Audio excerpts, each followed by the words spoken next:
você, Luiz. Tá.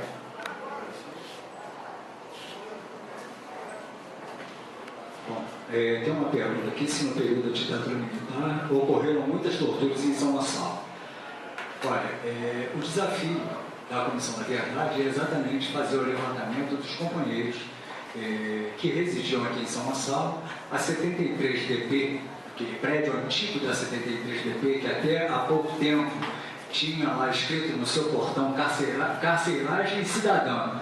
Se vocês tivessem o desprazer de andar naquele recinto, eu acho que nem para criar porco, né? Eles chamavam aquilo lá de carceragem cidadã. Quer dizer, um negócio absurdo, e aquilo ali foi criado exatamente para colocar os presos políticos. A Ilha das Flores foi também um local onde prisões foram efetuadas.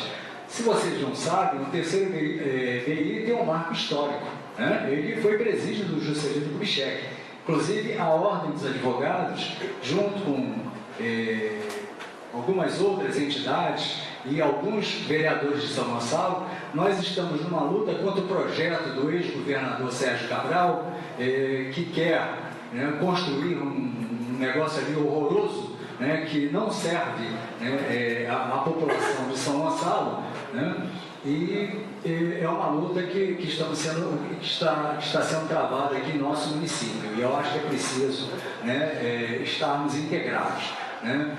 Uma outra luta que nós temos desenvolvido aqui em São Gonçalo também, né, de fazer alguns enfrentamentos em relação a alguns absurdos que foram praticados, como, por exemplo, aquela desapropriação. O termo jurídico foi desafetação, através de uma lei municipal absurda de 2008, e doando aquela praça, né, pelo preço módico de R$150 mil a dois empresários, um que virou um tubarão aí do transporte aqui no município, que é o seu Domênio, dono da Mauá e ABC, e um dos sócios do Shopping Boulevard, e construíram naquela praça, né, um shopping horroroso, daquela coisa lá edificada. Fizemos luta, apoiamos o Ministério Público, houve inclusive uma decisão em caráter liminar da juíza titular da 4ª Vara de São Gonçalo, embargando aquela obra, e posteriormente o ex-presidente do tribunal, combinando com a ex-prefeita do município de São Gonçalo, acabou cassando aquela liminar. Existe hoje uma decisão de mérito determinando a demolição daquele prédio. Eu confesso que adoraria ver a implosão daquilo lá, e não está me preocupando nem um pouco o prejuízo que o domínio terá com isso, entendeu? A outra questão que foi colocada aqui é pelo Miguel, quando é importante esse informe que ele deu em relação ao Comperge, e essas informações não chegam, obviamente, aqui fora, porque não interessa divulgar, né, esse tipo de situação que é criada. E eu confesso que eu tenho, inclusive, processo de trabalhador lá dentro do Comperge que sofreu um acidente de trabalho, e, lamentavelmente, Miguel, os trabalhadores lá do Comperge, por uma situação qualquer na Justiça do Trabalho, terão que procurar o Judiciário Trabalhista de Itaboraí. E nós temos um juiz lá em Itaboraí que é simplesmente um absurdo, o tal do André, né? Inclusive, existe representação já contra ele no Conselho Nacional de Justiça, porque, primeiro, que ele pensa que a sala de justiça, né, é um picadeiro, tá? Sem querer desrespeitar os palhaços, tá? Porque o que ele faz é simplesmente absurdo, entendeu? Para vocês terem uma ideia de como se comporta esse senhor que se diz magistrado, ele, algumas ações em face da Rio-Ita, que ela era condenada de forma recorrente pelas práticas absurdas contra os seus rodoviários, ele um dia marcou uma diligência. Foi de surpresa? Obviamente que não. Ele avisou o dia e o horário que ele estaria lá para verificar. Ao invés de ter um guichê para fazer, né, o recebimento da prestação de contas lá dos rodoviários, naquele dia tinham 6 guichês funcionando. Olha que maravilha, né? Então ele constatou que tudo aquilo que que eram narradas pelos rodoviários nas suas petições iniciais eram inverídicas, que a empresa não pratica, né, aquele tipo de situação que era denunciada pelos trabalhadores, e a Rio Ita, que até então vinha sendo condenada de forma recorrente, agora as ações vêm sendo julgadas e improcedentes de forma recorrente, né, e que pese, inclusive, o absurdo do cerceio de defesa, que é uma prática comum daquele magistrado. Em relação à questão ainda da tortura de São Gonçalo, em São Gonçalo, nós temos, inclusive, próximo aqui a esse prédio da faculdade, um morador de São Gonçalo, que foi, inclusive, vice-prefeito aqui de nosso município, foi vereador, que é o Benedito Joaquim dos Santos, José dos Santos, e que esteve preso, inclusive, no Caio Martins, que foi transformado, e é uma prática comum das ditaduras, né, foi transformado num presídio. E aí eles sofreram torturas físicas e também torturas do ponto de vista psicológico. Quer dizer, é uma situação um tanto quanto absurda. E respondendo à pergunta, eu não lembro o nome do companheiro lá, em relação à OAB, sobre a questão da anistia, eu queria colocar o seguinte: hoje nós temos uma Comissão Nacional da Verdade, Comissão Estadual da Verdade, os municípios, como São Gonçalo, tem já a sua Comissão Municipal da Verdade. Existe um trabalho pioneiro da Ordem dos Advogados no Estado do Rio de Janeiro, né, que começou travando uma luta pela abertura dos arquivos, ou seja, para revolver, quer dizer, toda essa lama que ficou escondida, né, durante muito tempo. Então, isso, inclusive, se vocês chegarem na OAB de São Gonçalo, vocês vão encontrar lá em nossa porta, né, os desaparecidos políticos, né? Será que essa tortura nunca vai acabar? Então, isso, na verdade, foi um trabalho de vanguarda da Ordem dos Advogados aqui do Estado do Rio de Janeiro, tá certo? E eu penso que a OAB, ela, em 2006, a partir de 2007, 2006 foi a eleição, a partir de 2007, a OAB do Estado do Rio de Janeiro, ela retomou, né, o seu papel político na sociedade, onde, na verdade, a nossa instituição estava tomada por um grupo de pessoas que pensavam que a ordem existia para a satisfação dos nossos interesses, e penso que aquele trabalho, né, e eu me orgulho muito em fazer parte desse grupo, que nós nos denominamos de Nova OAB, nós transformamos a Ordem dos Advogados, dando, inclusive, uma conotação política a essa entidade, combatendo, inclusive, aqueles discursos atrasados. Inclusive, eu sou muito vítima disso, né, dizendo que a Ordem dos Advogados não pode fazer política. Imagine como uma instituição dessa não pode fazer política. Eu cheguei, inclusive, a fazer uma editorial no nosso jornal e transcrevendo o trecho do Bertolt Brecht sobre o analfabeto político, para ver se abre um pouco a cabeça, né, desse colega que está no atraso.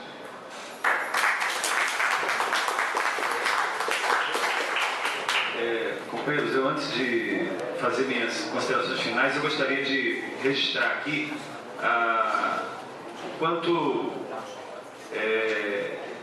devemos ter respeito pelos companheiros como o marinheiro que falou aqui, o senhor, não guardei todos os nomes, mas essas pessoas que lutaram na década de 60, foram reprimidos em 64, e hoje estão conosco aqui, participando, discutindo, são exemplos vivos e devem servir para nossas vidas como estímulo a nos mantermos nessa luta. Então, eu gosto muito de ouvir o companheiro aqui, os relatos, e faço essa colocação no sentido que a gente tem que prezar muito companheiros como o senhor, como o que falou aqui, o marinheiro. Isso aí faz parte da nossa história.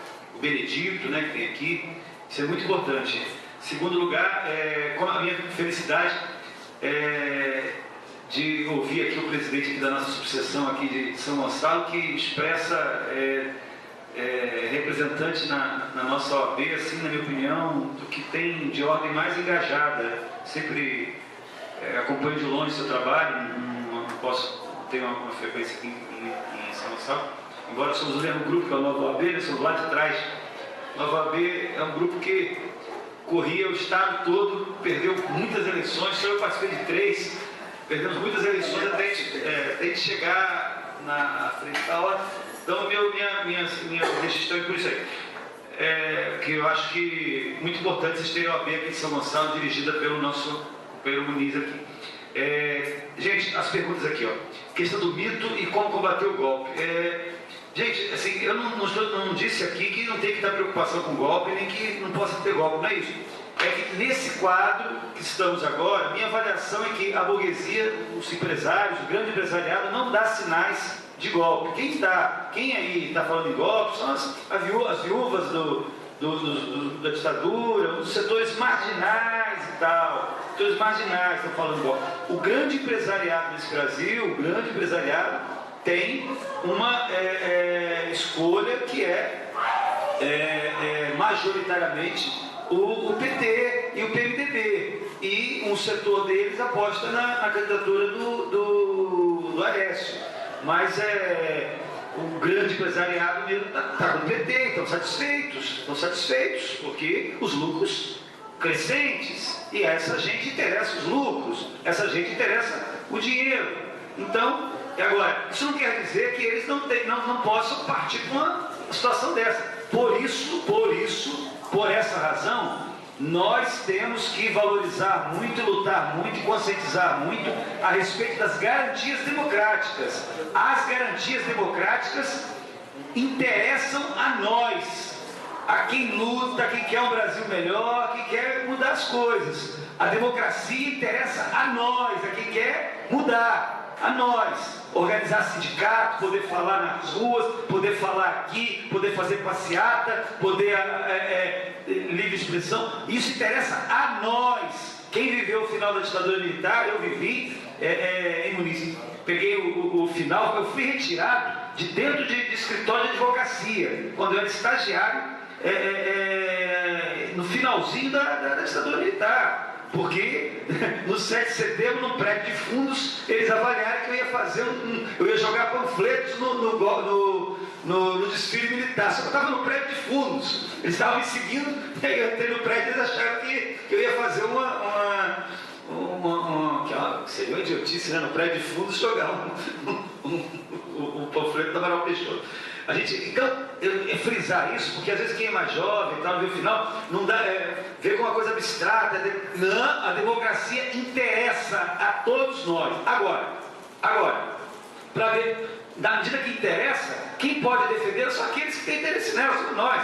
O empresariado utiliza, é diferente. E democracia eles têm entre eles têm sindicatos, eles têm debates internos, eles vivem a democracia interna. Eles não querem a democracia para nós. E aliando a instituições como a OAB, as instituições democráticas, e sobretudo apoiando as lutas do povo, dos trabalhadores, tem que apoiar. Se essas lutas cessam, aí não tem ninguém que segura as pontas. Quem viveu no passado lá atrás sabe que quando as lutas foram massacradas, aí foi embora todo mundo, aí não tem democracia, não tem mais nada.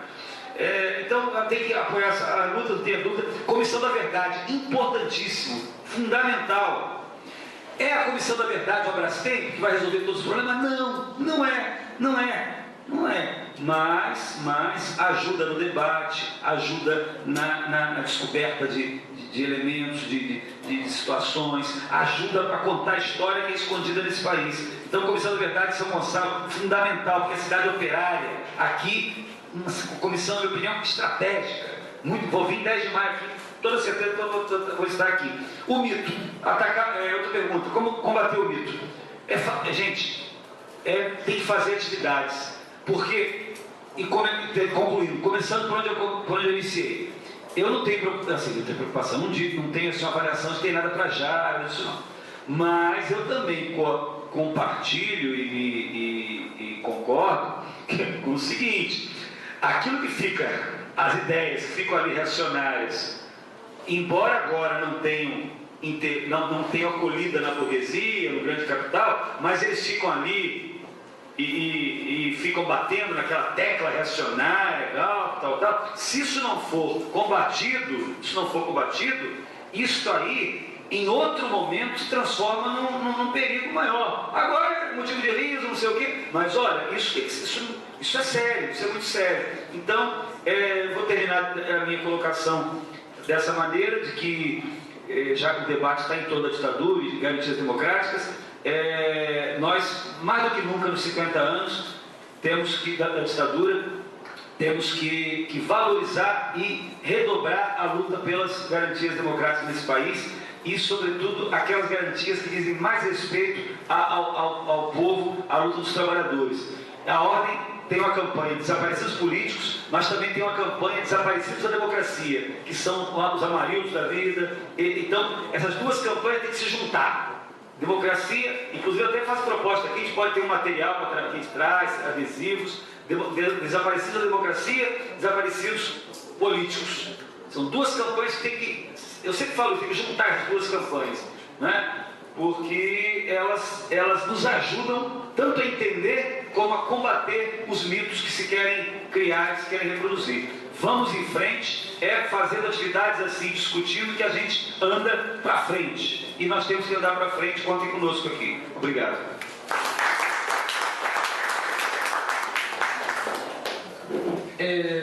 Eu acho que o debate foi bem rico, né? E eu acho que as colocações muito boas. Saudar os companheiros que militaram e viveram na ditadura, é um outro momento histórico, né? Acho que isso é fundamental. Eu queria fazer um diálogo aqui com algumas falas, né, que se colocaram, abrindo aí pela mão chilena, né, que coloca a questão da mídia alternativa. É fundamental ter uma mídia alternativa, né? E eles sabem disso, né? A Globo sabe disso. A Globo montou uma série explicando como que se monta um vídeo fraudado. Fez umas inserções no Fantástico explicando isso. A Globo tem quase 49 anos. Ela fazer como se faz um vídeo fraudado para explicar como é que se fala um vídeo do YouTube. Olha só o tipo de nível que uma das maiores emissoras de TV chegou. Os mitos, a gente tem aqui uma pergunta falando como combater os mitos. A gente combate os mitos falando a verdade, fazendo discussão e mostrando como que as coisas realmente acontecem. Eu falei aqui inicialmente que a ditadura abriu espaço para a questão desse modelo rodoviário que aqui está. Foi a ditadura que começou a fazer isso. O Mário Andreasa, ministro dos transportes da época da ditadura, o que ele mais fazia era inventar estrada para recortar, para gastar dinheiro público e para expandir o comércio de automóveis no país, né? Isso nós temos que dizer, né? Para poder mostrar que o caos urbano que nós vivemos hoje tem lastro lá atrás. Inclusive aqui em São Gonçalo também, para desmontar algumas coisas. Lavoura foi responsável pela retirada dos bondes aqui da cidade. Nós temos que dizer isso, até para mostrar que ele tinha ligação direta com a ditadura, e quando prefeito, era prefeito ligado à Arena, que nada fez aqui na nossa cidade. Então nós temos que deixar claro, né, para desmontar mitos locais e gerais. Em relação à ditadura, o Jorge colocou aqui muito bem, né, a gente já tinha falado aqui na fala inicial, que não foi só uma repressão no período dos anos de chumbo de 68 a 74. Eu citei aqui na minha fala inicial que o Gregório Bezerra, no primeiro dia do golpe, foi arrastado pelas ruas de Recife, como a liderança camponesa, né, que lá estava. Isso é um fato. Sindicatos foram fechados no primeiro dia, né? Primeiro veio o discurso perseguir os comunistas, depois perseguiram todos aqueles que pensavam diferente e que agiam diferente, inclusive frações do próprio capital. Ou seja, é uma ditadura exclusivista, pautada no modelo de gestão, na qual de gestão do Estado, de subordinação aos interesses do capital internacional. E para fechar, né, nós temos que ter um debate muito claro. E aí temos que ser duro com o PT. A lei antiterrorismo não tem como ficar do lado de lá e ficar do lado de cá.